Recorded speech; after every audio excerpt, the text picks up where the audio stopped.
TJ Dillashaw has retired.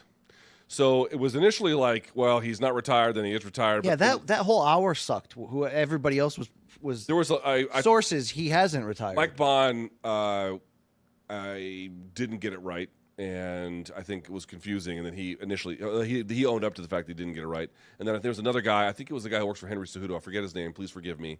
Yeah, he used to work for ESPN. That guy, that's right. And then Ariel got it. And then so here it is. It comes from Tiki Gosen, who's a former UFC fighter, now manager.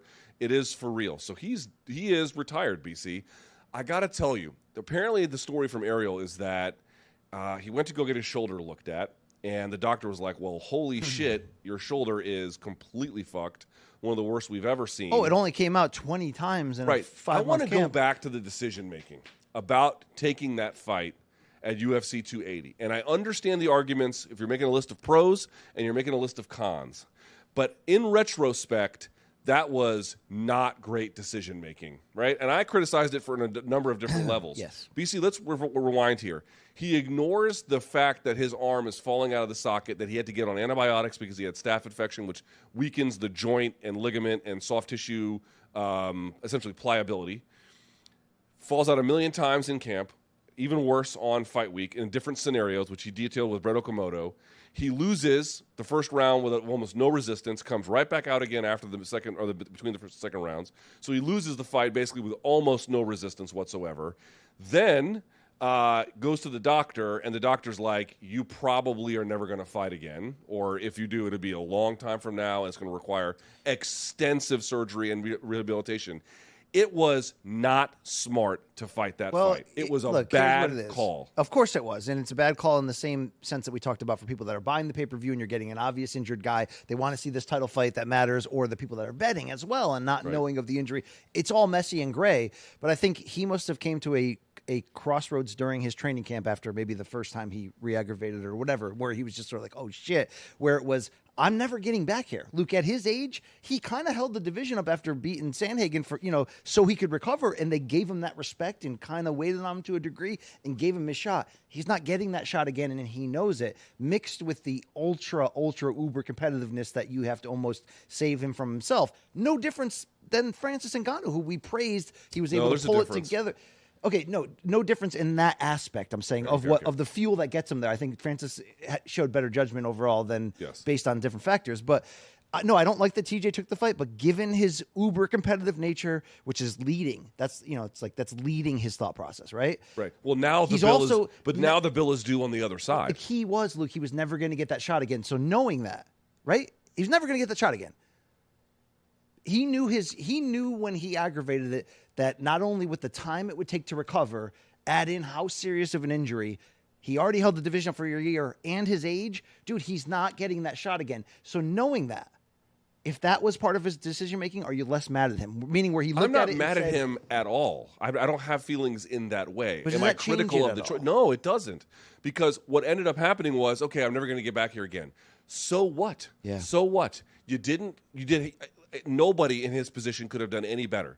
It's not like it's a TJ thing. If your shoulder is that banged up, you're not going to win fights like that, not even close. And now the bill is due on the other side, which is you have a whole life after fighting.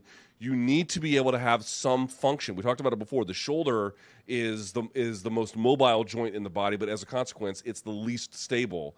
Dude, I'm telling you, as a guy who's had shoulder surgery, I'm not an athlete, I'm not TJ Dillashaw, I'm not any of these guys, but I've had shoulder surgery. It is a motherfucker, man. It is not easy to come back from that at all to get the same kind of motion and stability and everything else that you need. I had a back and forth, a very, very friendly one, but I had a back and forth with Ayman Zahabi, who's a UFC fighter. He's the brother of Faraz, and I was saying, like, dude, like, you may not be able to raise your hand over your head by the time you're 50 with an injury like this, and he didn't seem to agree with that.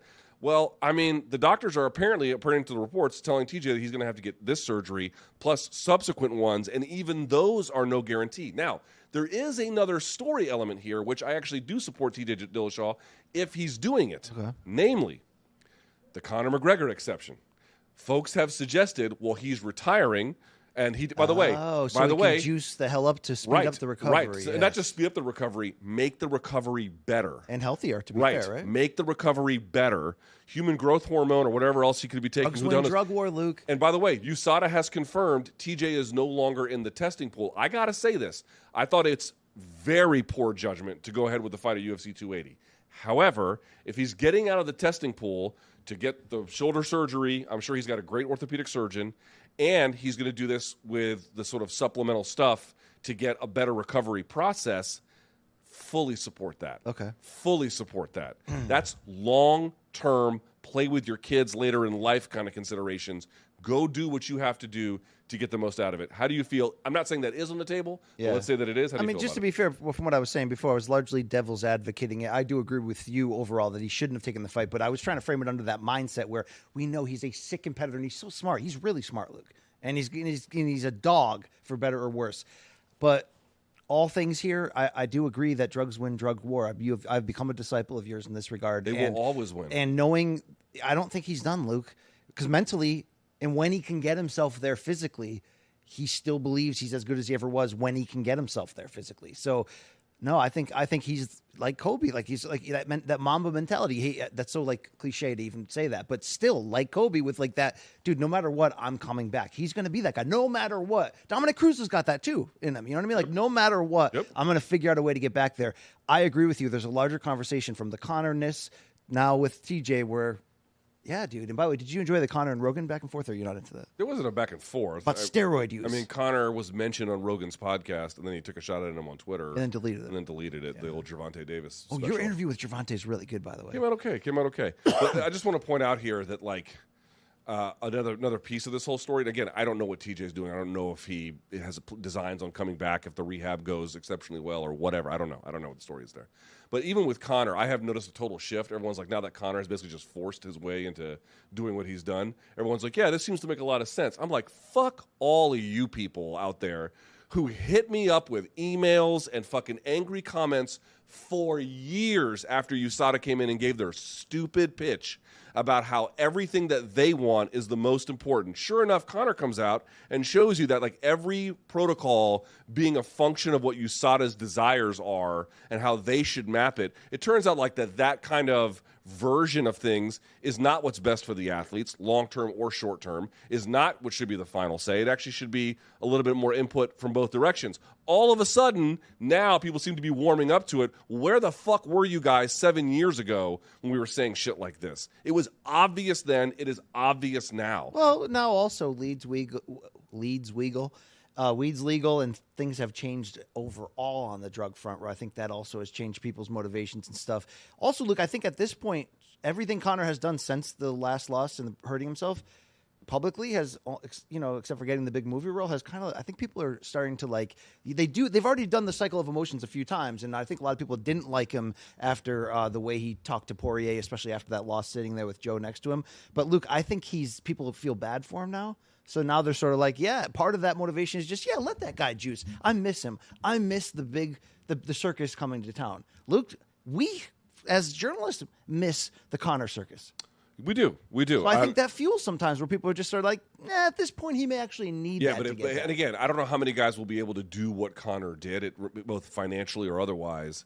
But for the ones who can, of course, this is a bit of a game changer. If Dillashaw ends up doing something like this and someone subsequent to him and on and on. What did they shoot in Kobe's knees in Germany? I want to know. It was probably like whatever. Stem cells for sure. I bet you Tom Brady's drinking it in his coffee.